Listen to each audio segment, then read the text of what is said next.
E aí pessoal, meu nome é Joristeu, e no vídeo de hoje nós vamos entender como um semáforo funciona e como algumas máquinas precisam realizar algumas condições para efetuar algo. Então, se liga no vídeo.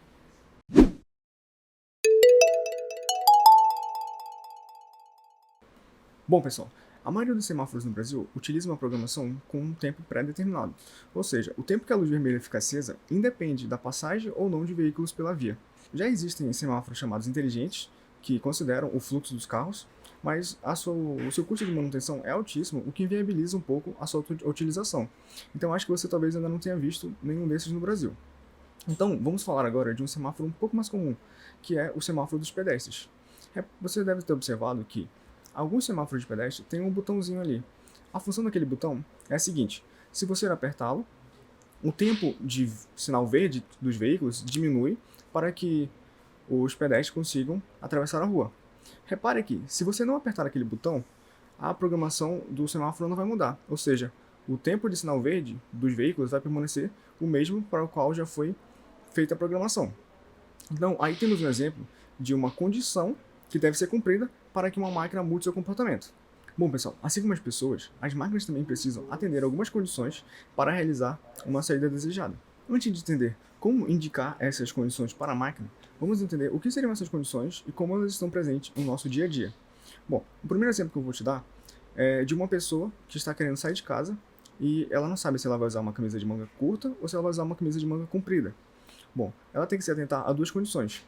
Primeiro, ela tem que, na verdade, há uma condição, ela tem que se atentar para o tempo, né? Se o tempo estiver quente, não faz sentido que ela use uma camisa de manga comprida.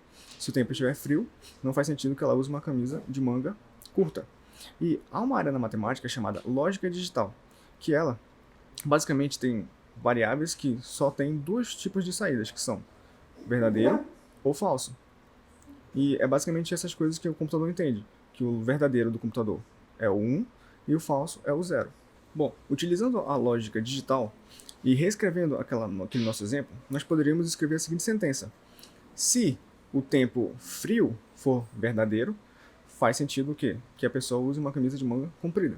Se o tempo frio for falso, faz sentido que a pessoa use uma camisa de manga curta. Então, basicamente são essas coisas que a gente vai utilizar. A lógica digital para que o computador entenda. Bom, e assim como na matemática nós temos lá os operadores, né, que são soma, subtração, divisão e multiplicação, nós temos também os comparadores, que são maior que, menor que, e igual, diferente também. Bom, na lógica digital nós temos os chamados operadores lógicos, que aqui nesse vídeo nós vamos falar do e do ou, ok? Mas tem outros que nós não vamos abordar agora. Primeiro eu vou te dar um exemplo de como nós podemos utilizar, no exemplo do cotidiano, o operador e. Vamos pensar no seguinte: uma pessoa quer ir ao restaurante. Ela tem duas condições. Ela precisa, primeiro, ter fome e depois ter dinheiro. Porque pensa o seguinte: se uma pessoa tem fome, mas não tem dinheiro, ela não pode ir ao restaurante, porque ela não vai poder comprar nada. Agora, se uma pessoa tem fome e tem dinheiro, se ela quiser, ela pode ir ao restaurante. Entendeu? Então agora nós não temos aqui duas condições contrárias. Não temos uma condição contrária nem duas. Nós temos duas condições que são complementares. Ou seja, para que a nossa saída, a nossa decisão seja tomada, né, seja verdadeira, nós temos que essas duas condições precisam ser verdadeiras. Nós podemos ver isso nessa tabela aqui, que é chamada de tabela verdade, onde nós vamos ver aqui que quando a gente utiliza o operador e, nós temos aqui apenas uma situação em que a nossa saída, né, a nossa decisão ser tomada, vai ser verdadeira, que é quando nossas sentenças, nossas condições aqui vão ser verdadeiras ao mesmo tempo. E agora eu também vou te dar um exemplo de como utilizar o operador ou, que é, vamos pensar no seguinte: uma pessoa, ela quer ir à praia, só que ela só quer ir à praia de carro ou de bicicleta, ok? Então, se a pessoa tiver bicicleta, mas não tiver um carro, ela o que? Ela pode ir à praia. Se ela tiver um carro, mas não tiver bicicleta, ela também pode ir à praia. Agora, se ela não tiver nenhum dos dois, ela não vai à praia, né? Ok? E se ela tiver os dois, ela pode escolher qual dos dois ela vai utilizar para ir à praia. E a gente pode ver todas essas situações na tabela verdade que é ao lado também. Repare que o operador ou, ao contrário do operador e, ele vai ter o quê? Três situações aqui em que a nossa condição final vai ser verdadeira. Então, nós podemos ver aí uma diferença, né? O e a gente usa quando a gente quer que duas condições sejam verdadeiras ao mesmo tempo. E quando a gente quer que seja uma ou outra, né, a gente quer alternar essas condições, a gente usa o operador OU. Bom, agora que a gente já viu como que um operador, como a gente pode utilizar a lógica digital e os operadores e OU, né, eu acho que até você já deve ter utilizado alguma vez esses operadores. Bom, nós vamos entender agora como é que nós vamos fazer para indicar para a máquina essas condições, como é que a gente pode utilizar também esses operadores no computador, né? Bom, a gente faz isso por meio da linguagem de programação. E para mostrar para vocês como a gente vai utilizar isso, eu vou utilizar o ambiente do Tinkercad, que a gente já conhece, e a lógica de programação em blocos, ok? Então, espere aí que a gente vai mudar de ambiente agora. Bom, pessoal, aqui no ambiente do Tinkercad, a gente vai agora aprender a utilizar aqueles operadores e como indicar uma condição aqui usando programação em blocos, né? Bom, aqui no ambiente do Tinkercad, primeiro, para a gente conseguir fazer uma programação, a gente tem que inserir um controlador qualquer aqui. Vou pegar esse circuito aqui, a gente não vai utilizar ele agora. E eu vou abrir a aba de código. Bom, vamos aqui para a aba de código aqui em blocos, né? Vou aumentar aqui rapidão, apagar esse código de exemplo. E vamos. Onde é que a gente vai encontrar os blocos, né? Para indicar, para usar a lógica de condição. Vamos aqui em controlar. E vamos descer um pouco aqui e vamos ter aqui, ó. O primeiro bloco que eu vou mostrar é o bloco se então, tá? Bom, nesse bloco aqui, se então, a gente vai fazer o quê? A gente vai dar uma condição aqui e a programação vai avaliar essa nossa condição. Se ela for verdadeira, vai executar o código que estiver aqui dentro. Se ela for falsa, não vai executar nada, não vai executar nenhum código. Então aqui, ó, para ver se vai ser executado ou não, eu vou botar aqui uma saída. Eu vou utilizar aqui, ó, o nosso monitor serial, né? Então eu vou usar o bloco imprimir no monitor serial o que? Hello World, ok? E qual vai ser a nossa condição? Onde é que a gente bota a nossa condição? Nós vamos vir aqui em matemática e vamos aqui, ó. Nós temos aqui os nossos operadores matemáticos, né? Já conhecidos. Nós temos aqui os nossos comparadores, também já conhecidos. E são eles que eu vou utilizar. Eu vou botar aqui dentro, ó. Repare que encaixa perfeitamente. E aqui eu vou botar a nossa condição, tá? Voltar para matemática. Eu vou botar uma condição aqui que vai ser verdadeira. No caso, 0 é menor do que 1, ok?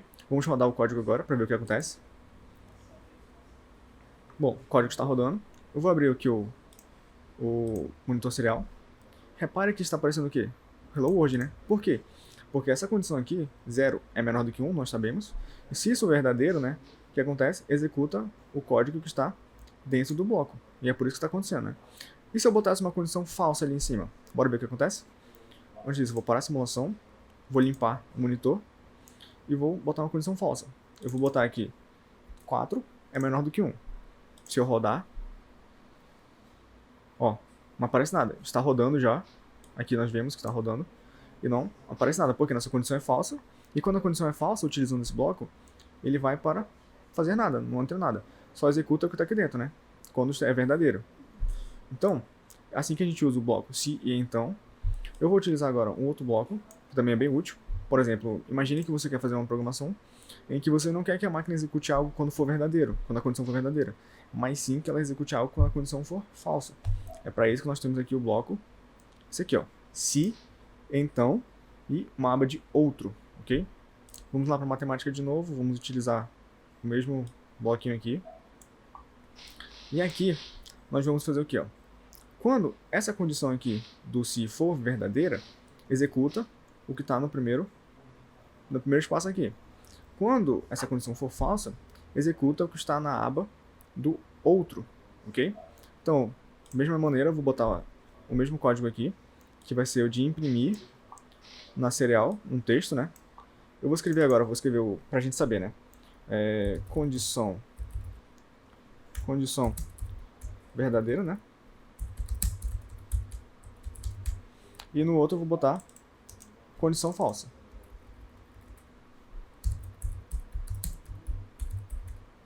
Ok? Então agora nós vamos mudar aqui a nossa condição. Eu vou botar primeiro uma verdadeira, né? Vou até mudar aqui, vou botar maior. Vou botar aqui 5 é maior do que 1. Bora ver o que acontece. Iniciando a simulação. Ó, condição verdadeira aparecendo no monitor serial. Por quê?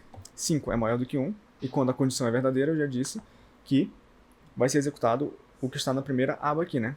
Então executou o código de execução verdadeira. De condição verdadeira. Vou apagar aqui novamente. E vou mudar a condição. Eu vou botar que 5 é maior do que 10. Vamos ligar agora a simulação.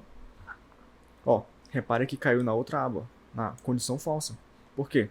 Porque 5 não é maior do que 10. Dessa forma, executa o que está na aba do outro, ok? E é dessa forma que a gente utiliza na programação em blocos as condições, assim que a gente passa, utilizando os bloquinhos de se, então, e o de se, então, outro, ok? Agora vamos entender como é que a gente vai utilizar aqueles operadores lá que a gente aprendeu, os operadores lógicos, aqui na programação também. Bom, agora para aprendermos a utilizar os operadores lógicos, nós vamos aqui na aba de controle de novo, né? Nós vamos pegar aqui um bloco se, então, e vamos ver o que a gente acha o operador lógico. Nós achamos aqui em matemática. Então, nós vamos aqui embaixo, ó, repare que tem aqui ó, um bloco, ó, onde tem um e e o ou. Nós vamos arrastá-lo para cá e vamos inserir ali. E perfeito que repare que encaixou perfeitamente. E vamos utilizar novamente o bloco de matemática aqui dos operadores matemáticos, né? Vou botar aqui, que são nossas duas condições que nós vamos alterar, né? E dentro do código aqui, se for verdadeiro, né? Porque esse bloco a gente já sabe como funciona, a gente vai imprimir na serial um OK. Tudo bem? Bom, primeiro vamos entender como funciona o operador e vamos relembrar aqui a nossa tabela, onde nós temos apenas uma condição, nós temos apenas uma situação para que a condição final seja verdadeira, né? Que é quando as duas condições aqui, ó, nossas duas sentenças, na verdade, são verdadeiras.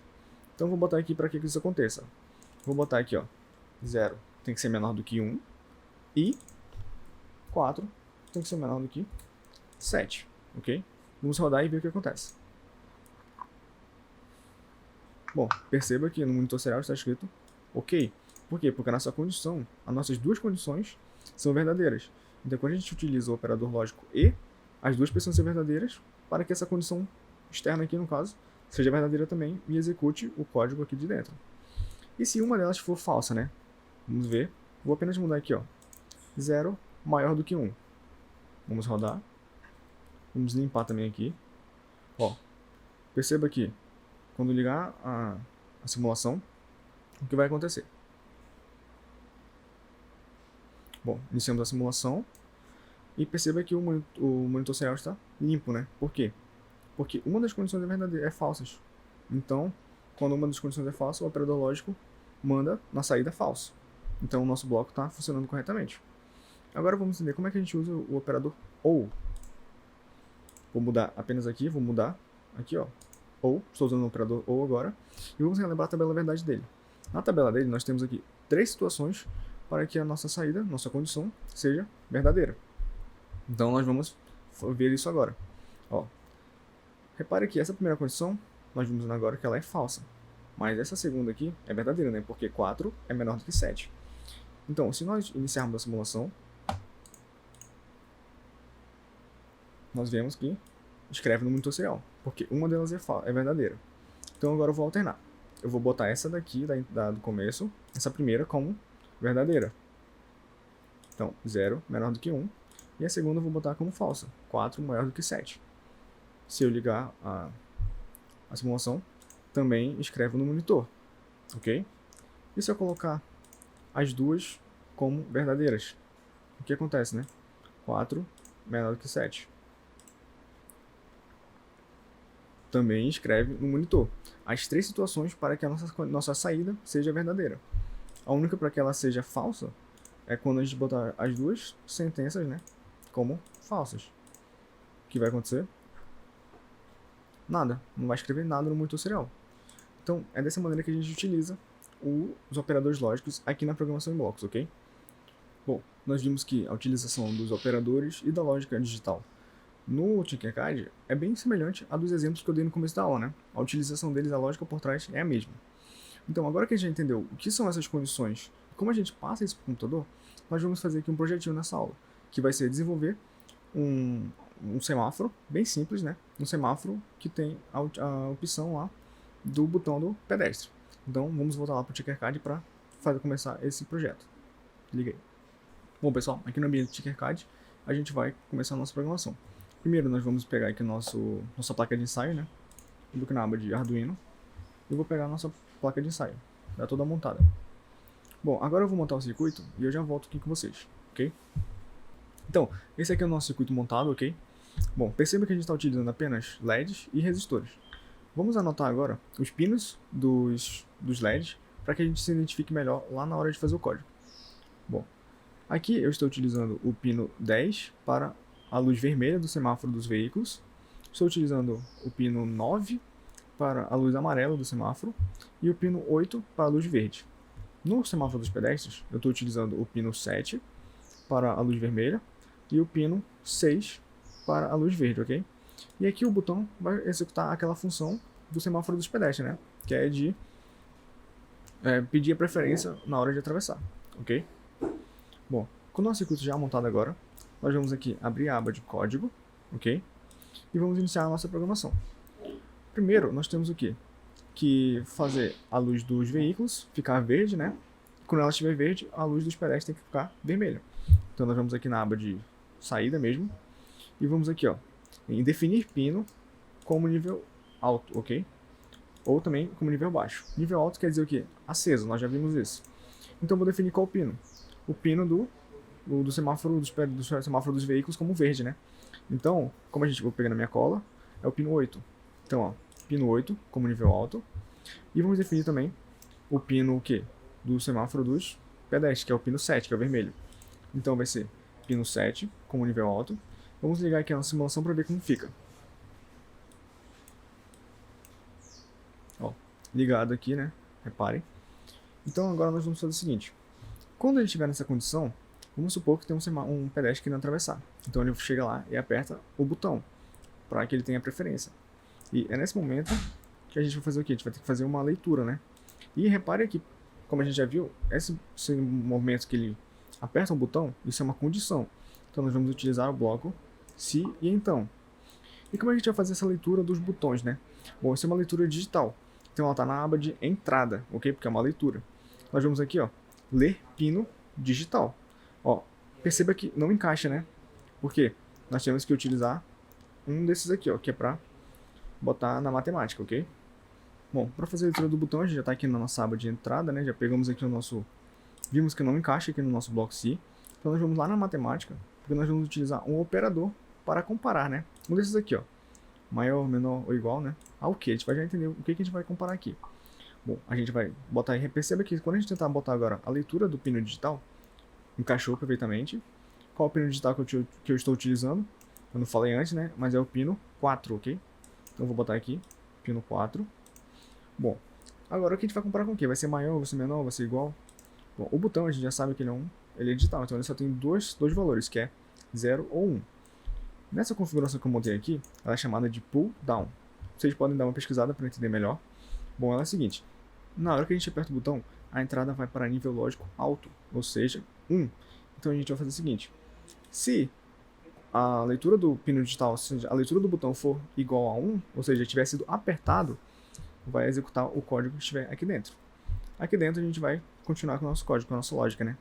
Quando a pessoa aperta o botão, ela quer que depois do verde vai para o amarelo e depois vai para o vermelho, para que acenda o verde dela, né, do pedestre. Então é isso que a gente vai fazer agora. Vamos aqui na aba de saída agora. Só que antes, ó, repare que logo que a gente aperta o botão, a gente tem que esperar um tempo ainda. Então a gente vai botar um aguardar aqui dentro, ok? Depois a gente muda os valores do tempo. Vamos agora na definir pino novamente. Bom, depois que a gente aguarda um tempo, a gente quer o quê? A gente quer que mude do verde para o amarelo. Então a gente vai fazer o quê? A gente vai apagar o pino verde. Quem é o pino verde? O pino verde é o 8. Vamos apagar. Ou seja, vamos botar como nível baixo. E vamos acender o amarelo, que é o 9. Pino 9 como nível alto. Vamos ver o que vai acontecer aqui agora. Ó. Vamos apertar o botão agora. Mudou, viu? Opa, não apagou. Vamos já reparar isso. Ah, tá. Eu botei aqui como nível baixo. Mas é o pino 7, 8, né? Mandei aquele errinho lá. A gente vai agora adicionar aqui um tempo, né? Para aguardar aqui. Depois que ele muda de estado de verde para amarelo, pra gente perceber. Você vai ver isso agora. Apertando no botão novamente. Apertando no botão. Foi para amarelo, viu? E vai voltar para verde porque ele vai retornar pro loop aqui, ok? Vamos dar continuidade. Depois que ele vai para o amarelo, a gente quer que ele vá para o vermelho e o do pedestre vá para o verde. Então vamos fazer isso também. Vamos ligar aqui o pino amarelo, né? No caso, vamos desligar o pino amarelo, que é o pino 9. Vamos botar em nível baixo. Queremos ligar o pino vermelho, que é o 10. E queremos que, quando isso aconteça, quando ligar o vermelho, nós queremos aqui apagar o pino dos pedestres, ok? Vamos apagar o pino verde do pedestre, no caso, que é o nosso pino 6. Apagamos o pino verde, ok? Nível baixo. E vamos acender. Na verdade, nós queremos apagar o vermelho, foi mal, errei. Vamos apagar o 7 e vamos acender o pino verde, que é o 6, ok? E vamos botar um tempo aqui para poder a gente visualizar, porque ele vai voltar pro loop depois. Então, vamos iniciar aqui novamente. Vamos apertar aqui o botão. Ó, repare, vermelho e verde, ok? Depois ele volta pro loop normal. Então, ó, perceba que depois desse segundo aqui, a gente tem que fazer o quê? A gente tem que apagar novamente o vermelho e o verde dos pedestres, né? Então vamos apagá-lo também, apagá-los. Vamos aqui definir pino, botar logo os dois aqui. O pino do vermelho dos veículos é o pino 10, então vamos apagá-lo. E o pino verde dos pedestres é o pino 6, e vamos apagá-los também, ok? Vamos aqui agora rodar. Vamos aqui apertar agora no botão novamente. Ó. Apertando o botão. Mudou. Aí tá aí. Depois ele volta novamente e espera chegar um outro pedestre. E a gente aperta e funciona de novo, ok? Bom, basicamente o funcionamento do nosso projeto aqui já está feito. A gente só tem que agora aqui ajustar os tempos, né? Que não é um segundo apenas. Fora isso, é só uma questão de melhoria. Então, você pode perceber aqui que o projeto é bem simples. O início é bem simples. Vamos agora só ajustar os tempos aqui para a gente ver como é que fica. Vamos colocar aqui um tempo de 3 segundos. Aqui como o amarelo, a transição para o amarelo é um pouco mais rápida, né? Vamos deixar em 1 segundo mesmo. E o tempo de sinal vermelho também geralmente é grande, então vou deixar aqui em 5 segundos. Vamos rodar a simulação para ver como é que ficou o nosso semáforo. Bom, apertamos aqui no botão, esperamos aqui 3 segundos, né? Aí 1 segundo, aí 5 segundos. Aí volta novamente para a configuração inicial. A gente pode apertar novamente. E funcionando, pessoal. É isso, esse projeto aqui para vocês fazerem as melhorias de vocês, ok? Bom, então é isso, pessoal. Essa foi a nossa aula de hoje, né? Nós aprendemos ali o que é condição, como utilizar os operadores lógicos e fizemos aquele projetinho no semáforo bem simples, né? Mas aí fica para vocês fazerem melhorias nele ou até pensarem numa outra maneira de fazer. Então, é isso. Obrigado pela atenção de todos e até a próxima.